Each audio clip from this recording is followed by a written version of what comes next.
Maayong buntag sa tanan. Welcome sa atong morning devotions, atong nga pagtuon. Please open your Bible diya sa Roma kapitulo 12, versikulo 2. Atong pagkabasahon. Ugayaw pagpahuyon ining kalibutana, apan pagpausab kamo pinaagi sa pagbag-o sa inong unahuna. Aron inyong masuta unsa ang maayo og makapahimuot ug hingpit nga kaubuton sa Dios. English: and be not conformed to this world, but be transformed by the renewing of your mind, that ye may prove what is the good and acceptable, perfect will of God. Jesus, we thank you for your word. Salamat Ginoo nga makatuon kami niini. I-bless ang tanan nga mga kapamati nga mga young people, limen, wamiso, labi lang gid sa mga Kristiyanon nga makapamati niini.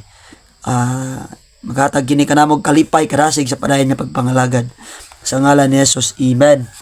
Ang ato devotion karon mga kaigsuonan, ang pangutana, unsaon man sa tumutuo nga Kristiyanon nga makalikay sa pangkalibutanon.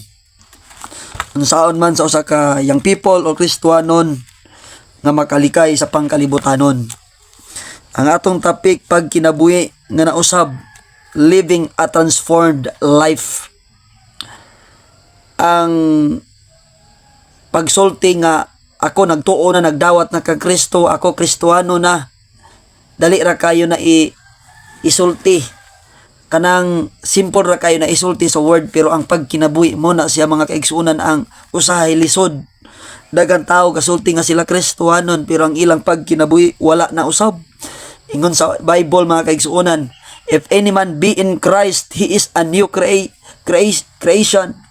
All things are passed away, behold, all things are become new. Ang tao, mga kaigsuonan, posible magstorya ikaw nga Kristiyanon ko, pero ang imong kinabuhi wala pa kausab. Munang karon nga tak na atong pamalandungan ang pulong sa Dios. Atong basahon ang Biblia, and be not conformed to this world, but be transformed by the renewing of your mind. Christians are called to resist worldly influences. Gitawag kita nga supakon ang mga impluwensya sa kalibutan. Kung ikaw Kristiyano na, kung ikaw nag-ingon nga anak na sa Dios, kinahanglan nga imong i-renew ang imong kinabuhi. Because Christians are called to resist worldly influences. Dili lamang influensya sa kalibutan. Gitawag usab kita to embrace a renewed mindset that aligns with God's perfect will. Sa pagpulong sa Ginoo, pagpausab kamo pinaagi sa pagbag-o sa inyong unahuna, aron inyong masuta unsa ang maayo nga makapahimuot ug hingpit nga kaubuton sa Dios. So ang meaning sa phrase nga ayaw kamo pagpahiuyon mga kaigsuonan, kanang dili kita magpahiuyon, kinahanglan nga mag-resist kita, magabalibad kita sa pamaagi o influensya sa kalibutan, influensya sa sala. Ang meaning niya ni mga kaigsuonan, this instructs believers to reject the patterns and values of sinful world. Kini nga nagapasabot mga kaigsuonan nga ang Biblia nagasugo kanato as usa ka tumutuo ni Kristo nga kinahanglan ikaw ug ako atong i-reject, atong ibasura ang mga dili maayong nga naa sa atong kinabuhi. Atong i-reject ang mga pattern sa kalibutan nga dili maayo. Normal sa kalibutan mga kaigsuonan, kining kalibutan puno sa kanang bisyo. O dili malikayan nga doon na kitay mga igsuon nga nagid kay amigo nga bisyoso. Kinahanglan nga imong magpalayo ikaw ni ana mga kaigsuonan. Dili pa pasabot nga di nato sila amiguhon. Pero panahon gani nga ang mga nakikauban nga Kristiyanon nga gabuhat ni ana, gabuhat og dili maayo, pagpalayo ni ana. Kay bisag Kristiyano na tanam giti mga amigo nga mga buguyon, mga mga amigo nga mga lay ang ilang ginabuhat. Ang buhaton nimo anak kay Kristohanon ka man, kinahanglan nga magpalayo ikaw. Instruct believers to reject the patterns and values of sinful world. Kay ikaw anak na sa Dios, ang imong value, ang imong pagkakristohanon lay na kay sa ilaha.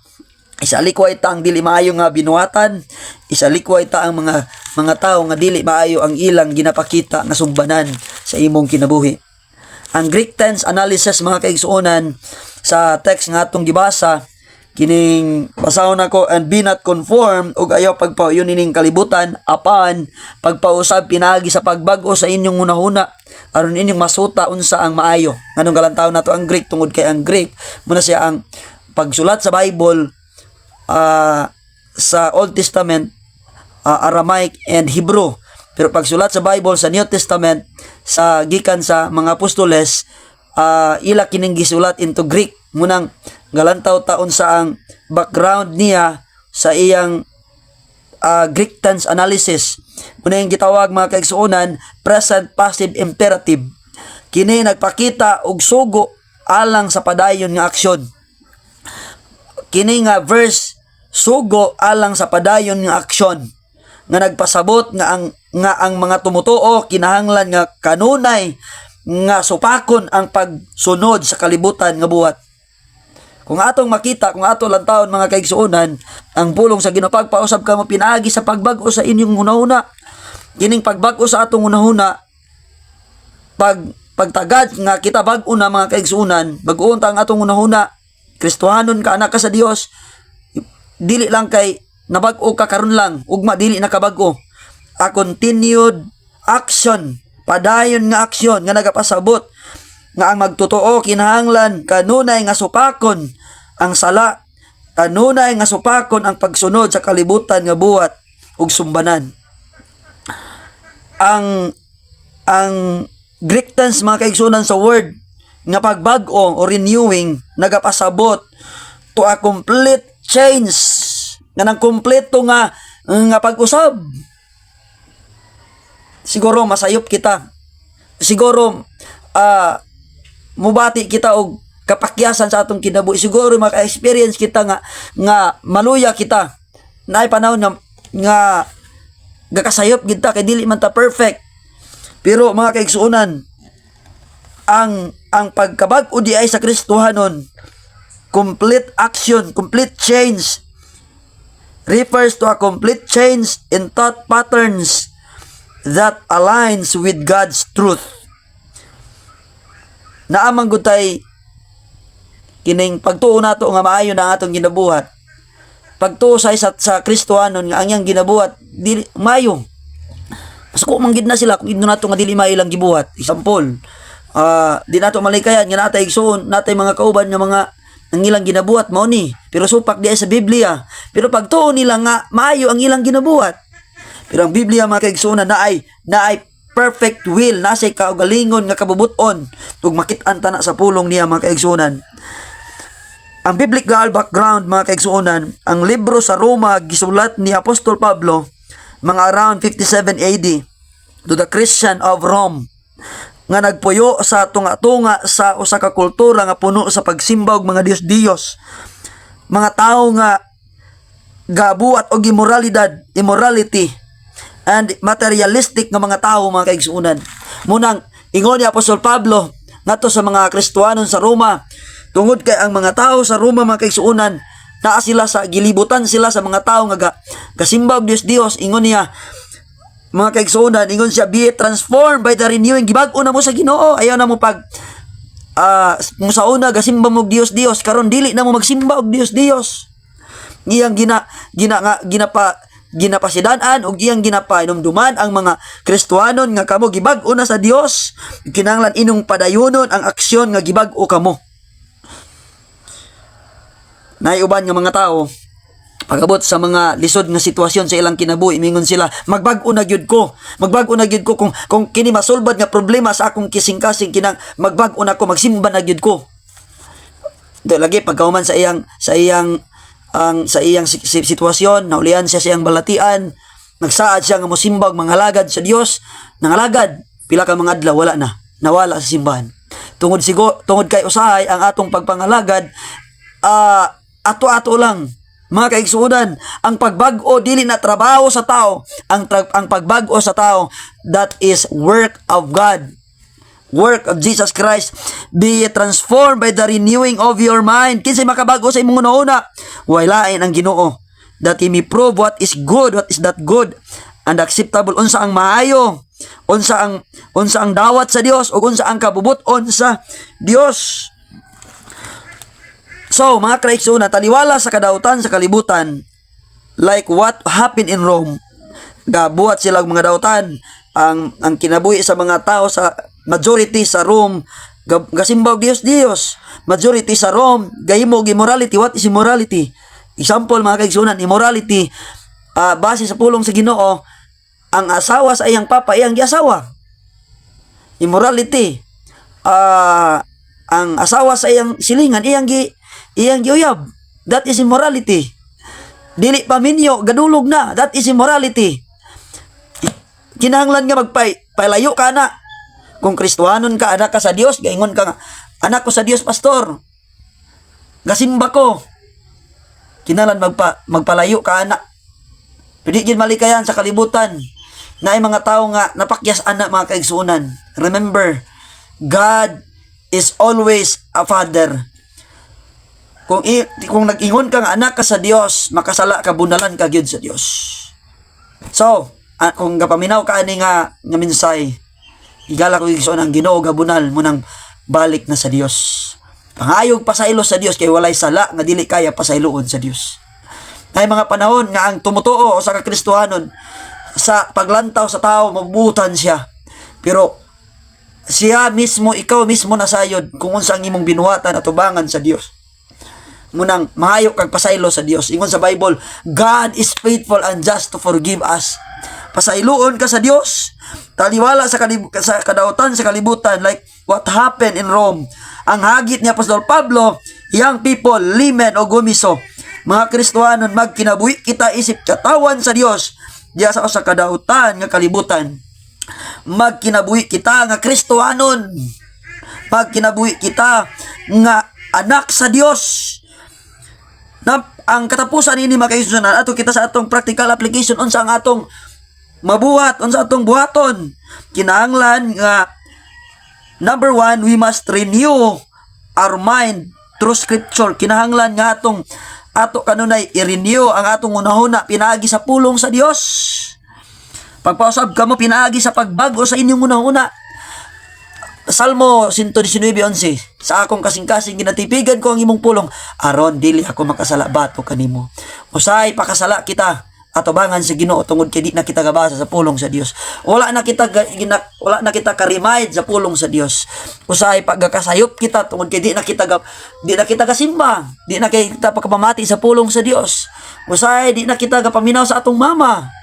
Muna mga kaigsuonan, ingon sa Bible, through regular Bible reading, quiet time, devotion, ma-renew ang atong mind diya sa Dios.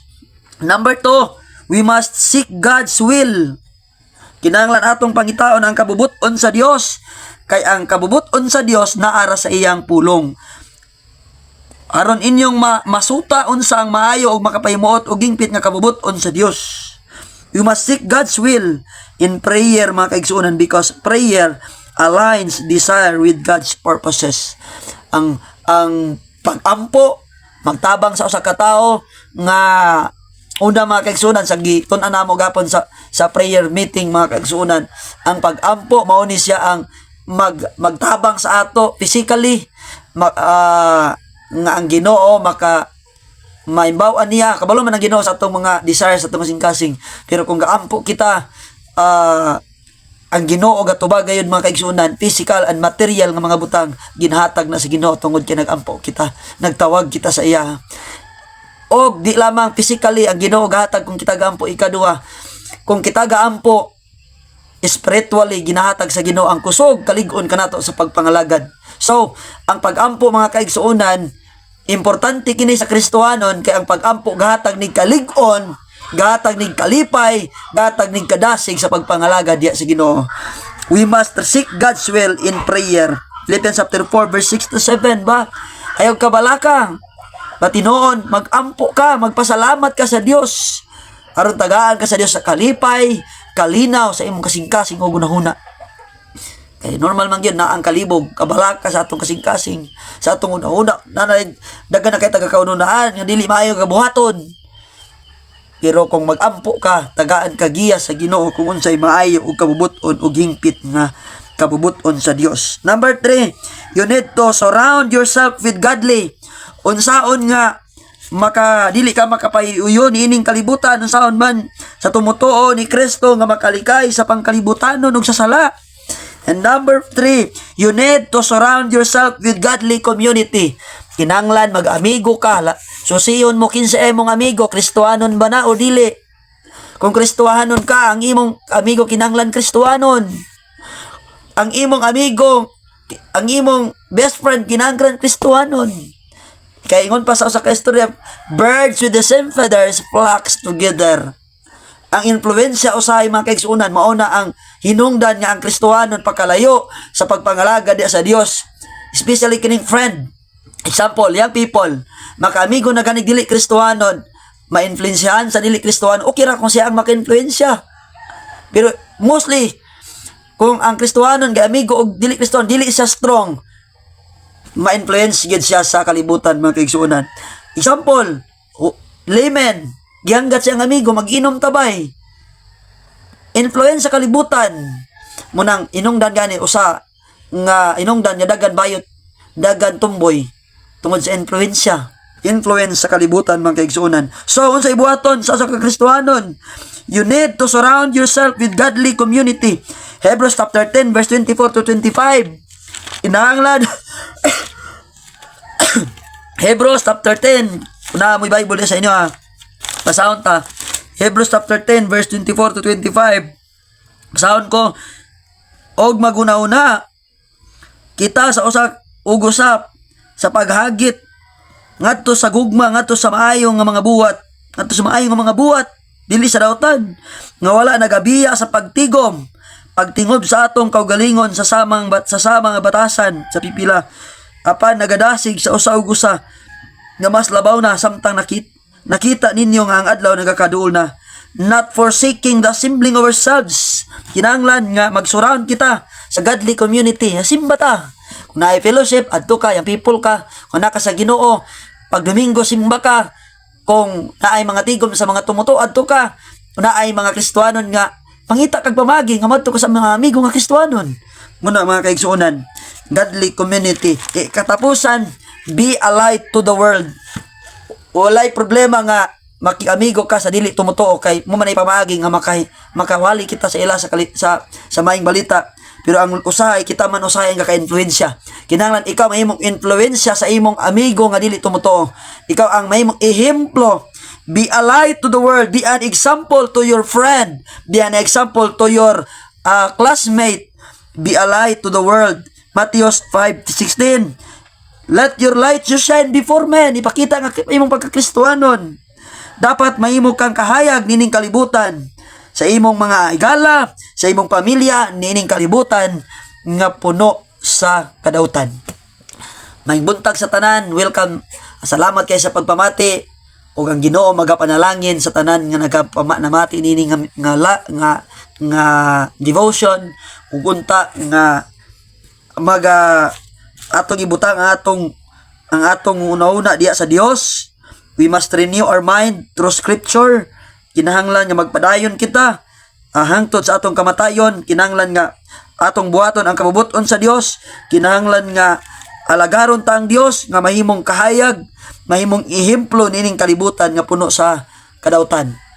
O kundi ay shout out sa akong mga sa akong pamilya nasa Baungon karon, sa akong asawa o sa akong duha ka bata, ang raray kong ruroy, sa tanan ng mga Kristohanon sa Dagundalaon Fundamental Baptist Church, Kristohanon sa Nataring Fundamental Baptist Church, o sa tanan ng mga tumutuo. Ang atong topic karon hinaut pa nga nasabta nato, Kristohanon ta, anak ta sa Dios, o kinahanglan nga pakitaan nga Kristohanon ta. Kini na lamang ang inyong alagad, Pastor Glendon Dakinan, Magingon kaninyo ang Biblia maong pulong sa Dios. Ang Biblia kamatuoran sa Dios. Ang Biblia nagtudlo kanato sa iyang kabubuton. Ang Biblia kalanon si spiritually. Ang Biblia nagsulti nga kinahanglan nga ikaw mutuog mo dawat kang Kristo Jesus aron makaangkon kay kinabuhing walay katapusan kamatuoran sa Biblia.